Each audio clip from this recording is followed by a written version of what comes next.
Lynn Hart arrived in Riverbend as the rookie no one wanted. Quiet, small, easy to underestimate. Laughs followed her down the hallway, all except from Officer Blake Hunter. Blake wasn't flashy, just fair. And when Wolf, the K-9 who trusted nobody, walked straight to Lynn, Blake felt the first shift. Something about her didn't fit the story people told. Days later, when the station went dark and a leak began moving in the shadows, it wasn't training or rank that cracked the case open.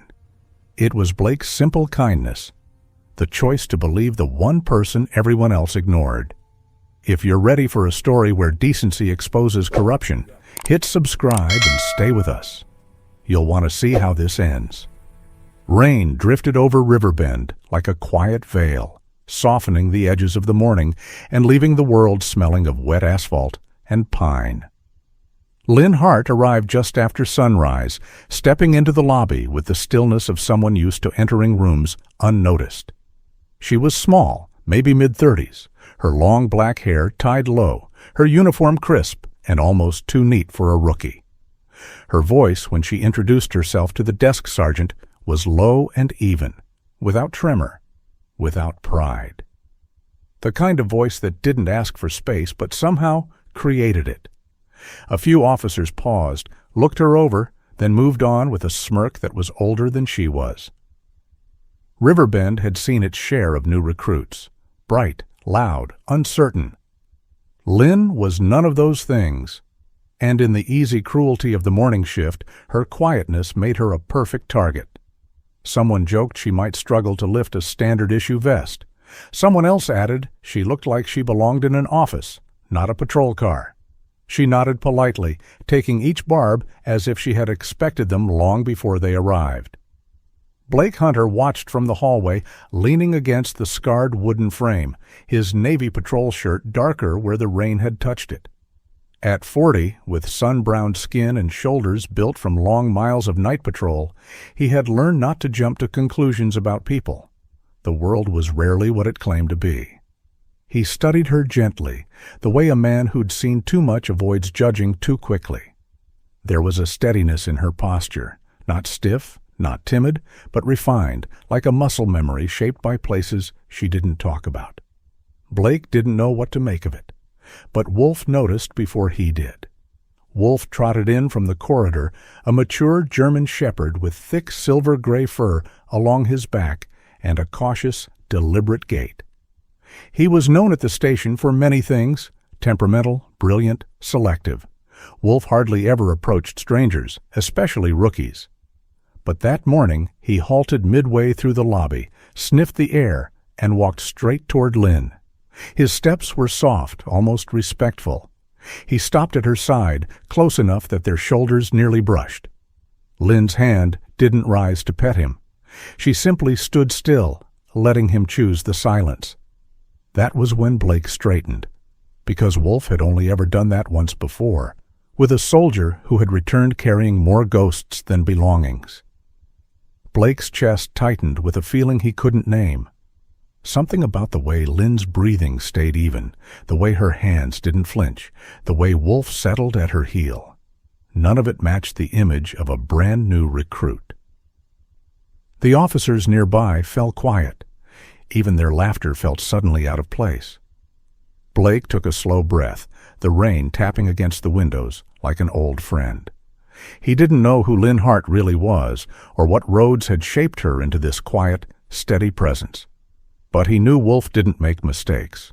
Not about people, not about danger, and not about those who carried hidden battles beneath their uniforms. As Lynn stepped toward the briefing room, Wolf followed her with a soft, steady confidence, as if recognizing something familiar inside her, something worn and resilient. Blake watched them go, a quiet understanding settling into him, like a weight and a truth at the same time. Some mornings mark the beginning of stories no one sees coming, and this, he knew, was one of them. The station fell into a heavy silence when the lights snapped off, as if the whole building had paused to take a long, uncertain breath. At 2:15 a.m., Riverbend Police Department lay mostly asleep. Desks cluttered with unfinished reports, the faint hum of vending machines in the hall, and the soft breathing of officers who had been awake far too long. Blake Hunter sat alone at his terminal, sipping lukewarm coffee, when the power died with a low, distant click. The emergency lights failed to respond, the cameras went blind, and the building shifted into a darkness that felt older than any outage should. Blake froze, not out of fear, but instinct. He listened. The darkness had its own sound, a creak of vents shifting, a whisper of fabric moving, and footsteps, soft, deliberate, controlled. When his eyes adjusted, he saw Lynn Hart. She was already moving, her silhouette steady against the faint glow from outside. Her small frame slid along the wall like someone tracing a map she had memorized years ago. Her steps were silent, weight shifted forward, searching for angles instead of light. She checked the corner near records with a fluid sweep of her shoulder. No hesitation, no guesswork. Blake watched, breath held. No rookie moved like that. Not in darkness. Not ever. Wolf stirred at Blake's feet, letting out a low, instinctive rumble. Not aggression, but recognition. He stepped forward, his silver-gray fur catching what little light bled in from the street, nose lifting to scent the air. He stood close to Lynn, just as he had that morning, as though drawn to a familiar shadow in her. Blake followed quietly, his boots soft on the concrete floor. He felt something tighten in his chest, a memory, maybe, of other nights when he'd been taught that danger hides best in the quiet. The power flickered briefly overhead, stuttering like a candle in wind. Then, all at once, the lights surged back. The hum of machines returned. The station breathed again, and the alarm that should have screamed across the building remained painfully silent. Blake's gaze snapped to the records cabinet. One drawer, only one, hung open, papers unsettled, edges fluttering from the rush of power returning. Someone had accessed it, someone precise, someone fast. He walked toward the panel and checked the system logs. What he saw made the back of his neck go cold. The access trail was wiped clean, not by force, not by a careless erasure. This was the work of someone holding the highest level of clearance, administrator level, restricted, almost untouchable. Someone trained. He turned slowly. Lynn stood near the CCTV monitor, her face calm, her long black hair brushing lightly against her collar. She wasn't startled by the drawer, or the silence, or the erased logs. Her gaze stayed fixed on the camera dome above them, her expression unreadable, as if calculating something. Not the look of a rookie overwhelmed by a strange night, more like a veteran reading a battlefield. Blake swallowed, a quiet understanding settling into the corners of his mind like gathering dust. Wolf sat beside her, still and steady, recognizing whatever lived in her silence. Blake didn't speak. He didn't accuse. But a truth formed anyway, quiet, heavy, undeniable. Lynn Hart was not who she claimed to be, and the darkness had simply told the truth faster than she intended. In that dim hallway, he made himself a promise. He would find out who she really was, even if the answer changed everything.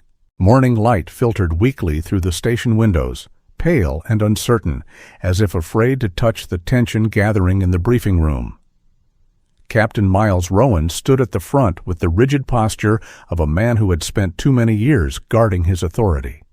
His Navy command coat was perfectly pressed, the gold insignia bright against the early light. He cleared his throat, a deep, gravelly sound from someone who'd smoked too much and trusted too little. Beside him, Lieutenant Zane Cutter leaned against the wall, tall and sharp-edged, his blonde fade haircut catching the glow of the overhead lamps. His black tactical shirt looked more like armor than clothing. Officers settled in, shuffling papers, sipping stale coffee, unaware, or unwilling to acknowledge, the storm gathering. When Rowan called Lynn Hart's name, the room quieted. She stepped forward with her usual stillness, her Navy uniform neat, her hair tied low. Her eyes held the soft calm that always unsettled those who lived off intimidation. Rowan didn't bother hiding his contempt. He threw accusations like stones: unauthorized access, rookie overstepping, breach of procedure. Cutter seized a folder and tossed it onto the table near her. Papers scattered like frightened birds. Lynn didn't flinch, not even a blink. That stillness, that refusal to react, seemed to scrape something raw inside Rowan. Blake watched from the back, feeling a pulse of unease. The captain wasn't angry because she'd broken rules. He was angry because she wouldn't break her silence. When the meeting ended, officers drifted out with murmurs trailing behind them.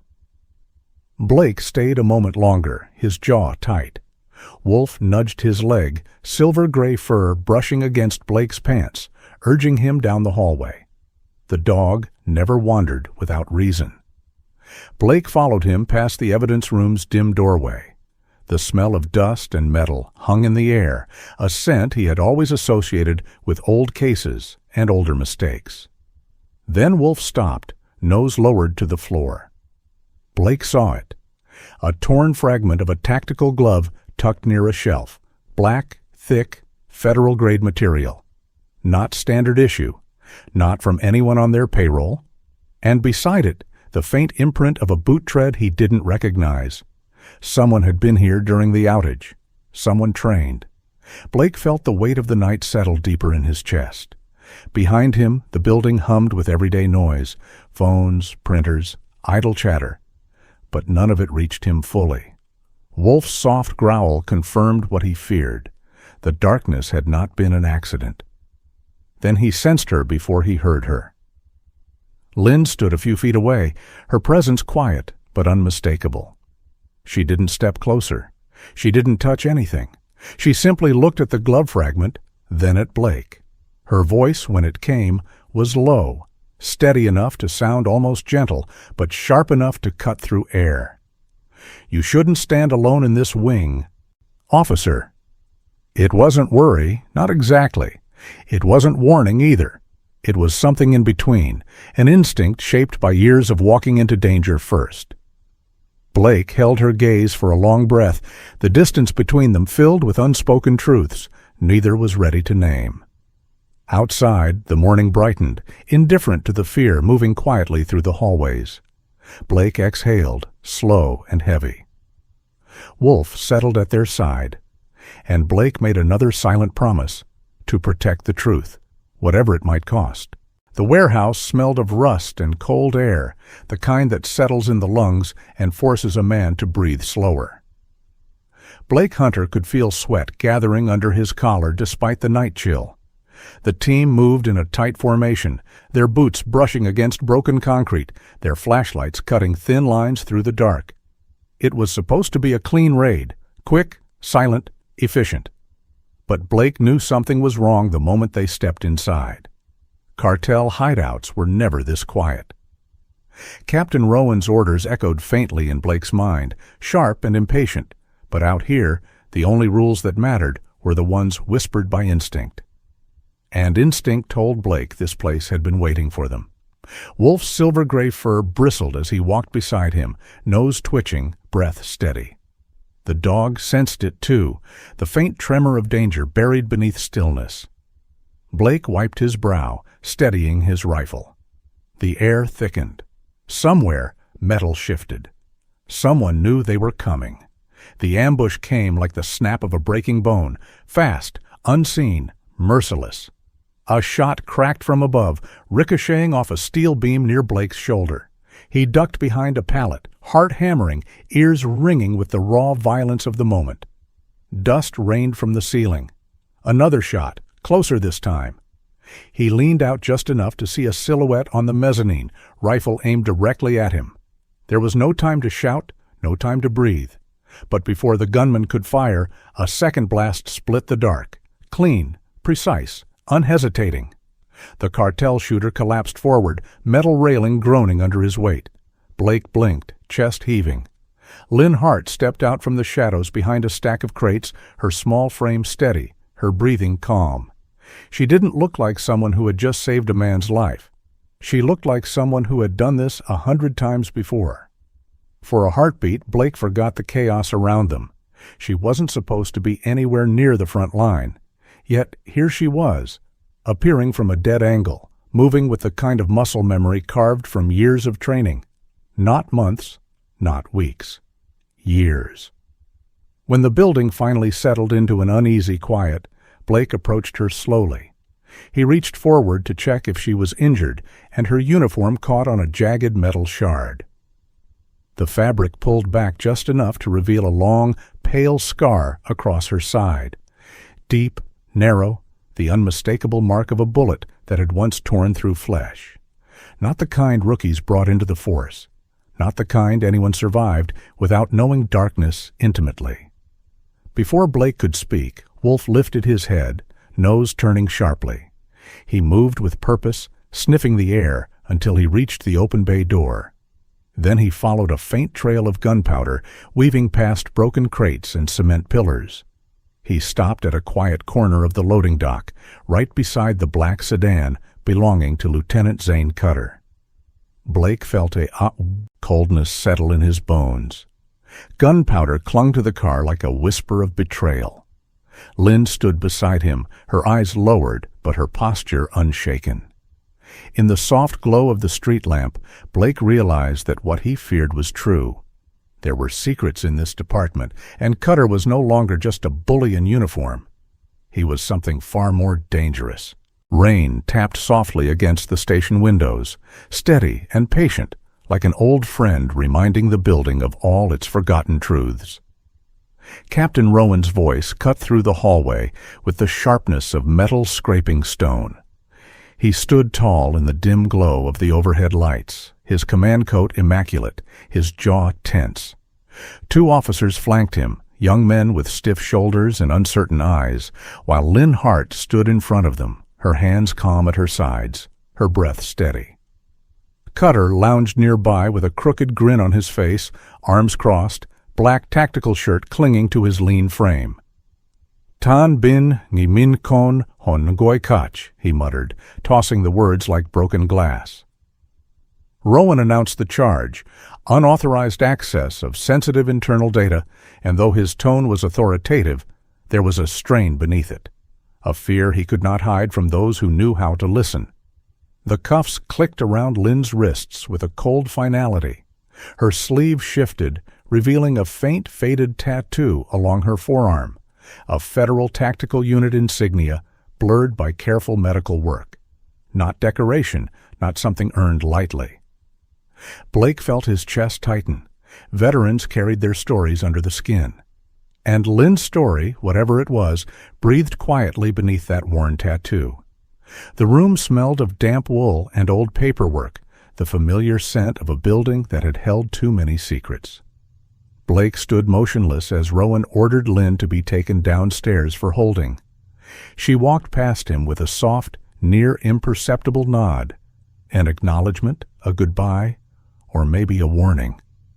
Her eyes held the calm of someone who had long accepted danger as part of her shadow. Wolf let out a low growl, tail rigid, sensing something deeply wrong. Blake rested a hand on the dog's neck, feeling the tension vibrating beneath the thick silver-gray fur. In that moment, something inside Blake shifted. A lifetime of following protocol, of doing things by the book, loosened its grip.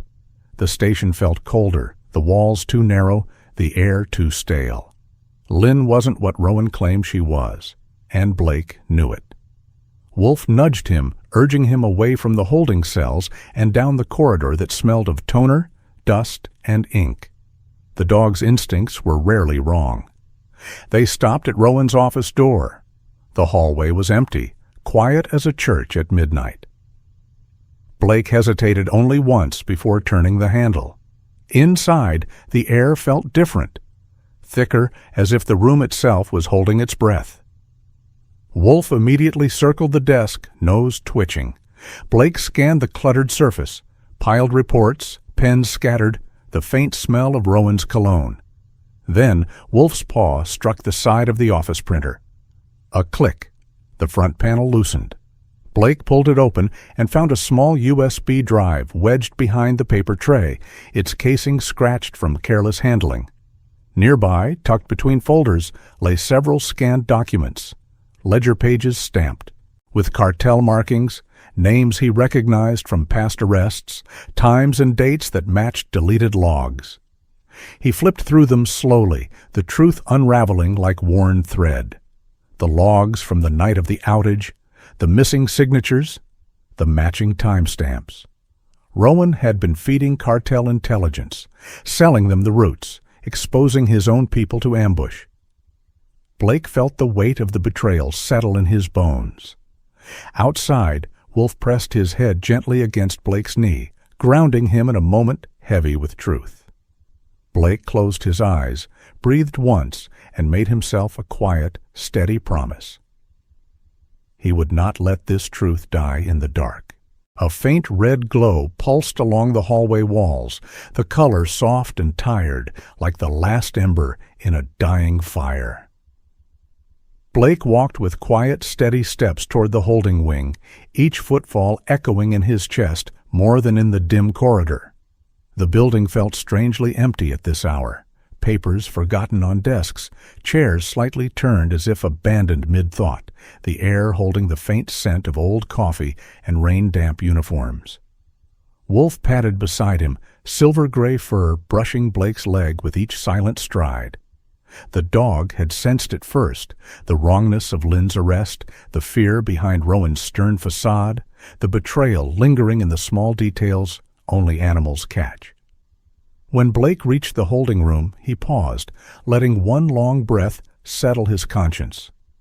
For the first time in 20 years, he was about to break the rules he had built his life around.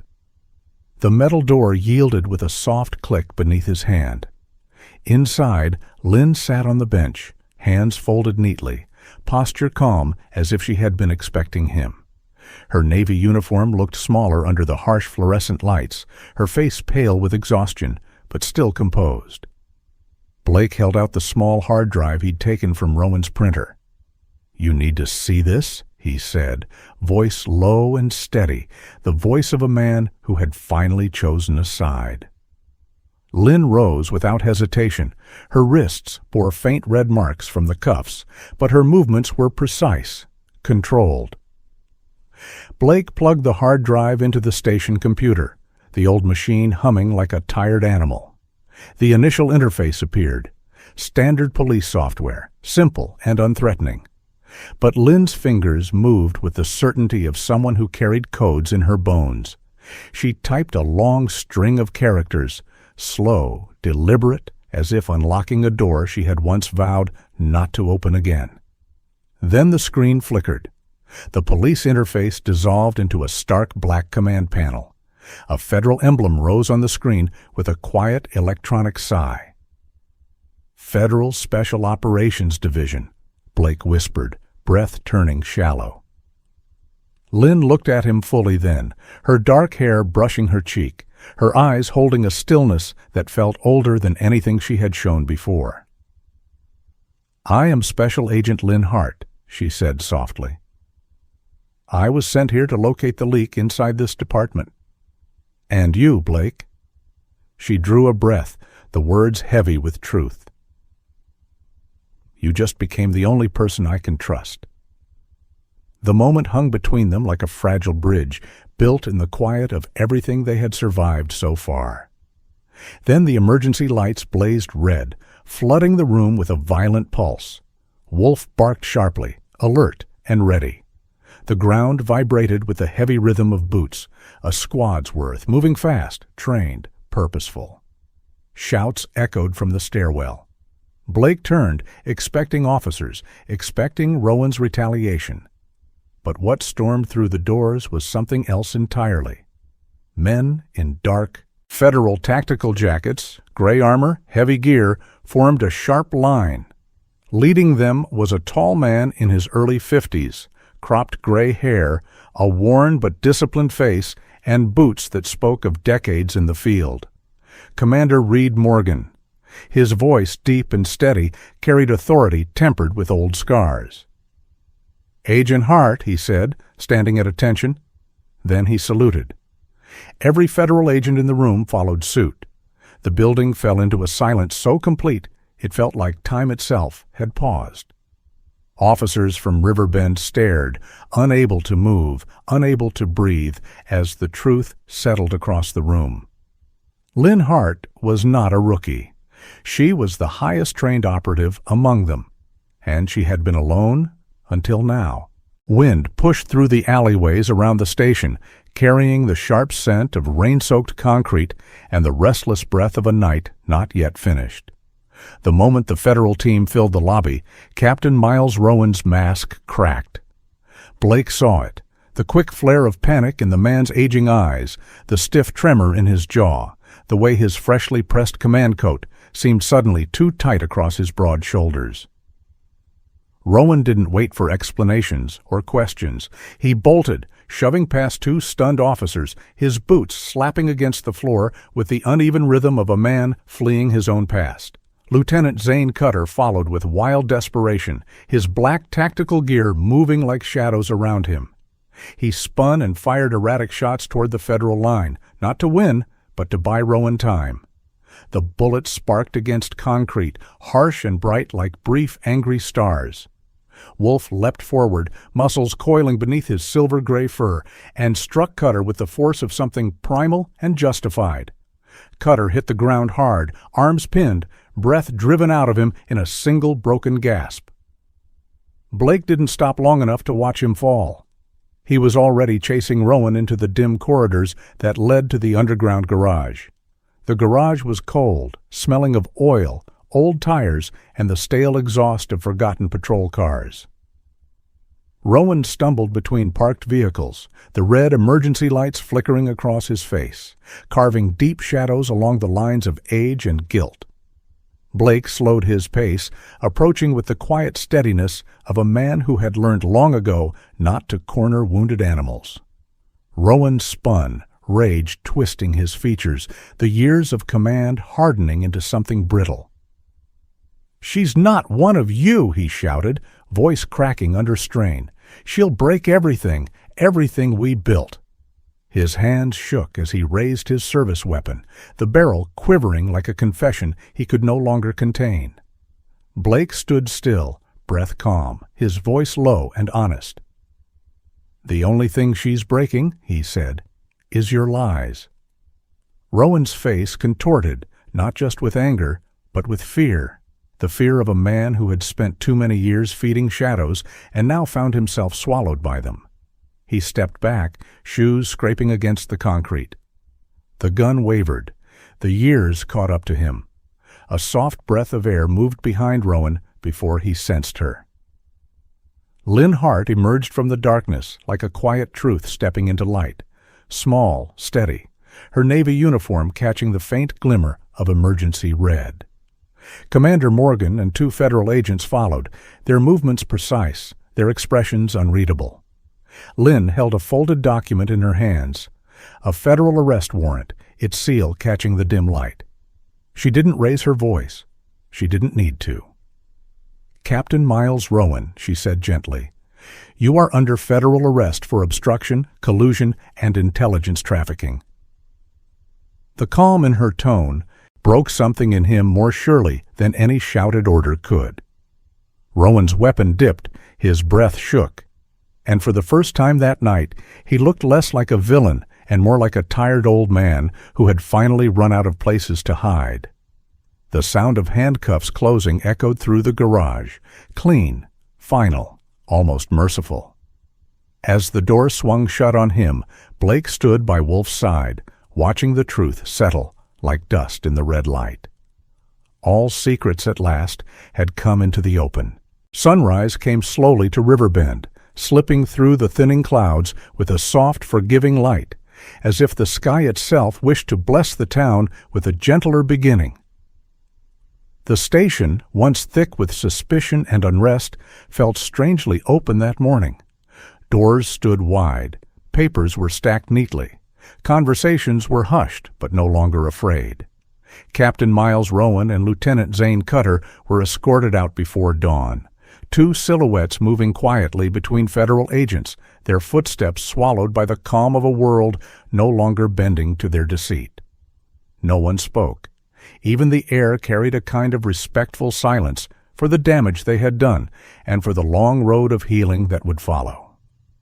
Commander Reed Morgan stood tall in the corridor, his gray hair brushed back, his face worn but steady. He offered Blake a nod, small, understated, but heavy with acknowledgement. Blake returned it, hands tucked into his Navy patrol shirt, the weight of the past week settling like dust, finally ready to rest. Wolf trotted ahead, silver-gray fur shimmering in the morning glow. The brave old dog, now wearing a small medal, clipped lightly to his harnessless collar. He seemed almost shy with it, as if unsure whether courage should ever be rewarded. Lynn Hart stepped out from Morgan's office, now fully restored in her role. Special Agent Lynn Hart, federal operative. Her uniform was different, darker fabric, stronger lines, a subtle insignia near the shoulder. Yet she carried herself the same way she always had, with quiet strength and a gentleness she rarely allowed others to see. She walked toward Blake, her expression softened by exhaustion and something deeper, gratitude shaped by shared danger. Wolf stretched on the station's front steps, one paw draped lazily over the concrete, watching the world with steady amber eyes. Lynn stood beside Blake, hands folded loosely in front of her. "If it weren't for you," she said softly, "I wouldn't have made it through that night." Her voice was warm, touched with a vulnerability few knew she possessed. Blake turned his gaze to her, sunlight warming the edges of his face. He smiled, small, genuine, the kind that carried years of earned trust. "And without you," he replied quietly, "Riverbend would have never seen this morning." For a long moment they simply stood together, the silence between them easy and comforting. Wolf lifted his head at the sound of Blake's voice, barked once, a short, joyful note, as if confirming the truth in those words. The breeze carried the scent of wet grass and early light. Officers moved gently through the courtyard, renewed in their duty, yet softened by the lessons of betrayal and redemption. When the three of them, Blake, Lynn, and Wolf, stepped down the steps together, the sun caught them in a single sweep of warm gold. There was no triumph in their stride, no prideful lift to their shoulders. Only relief, quiet hope, and the feeling tender and rare that life could begin again after the worst had passed.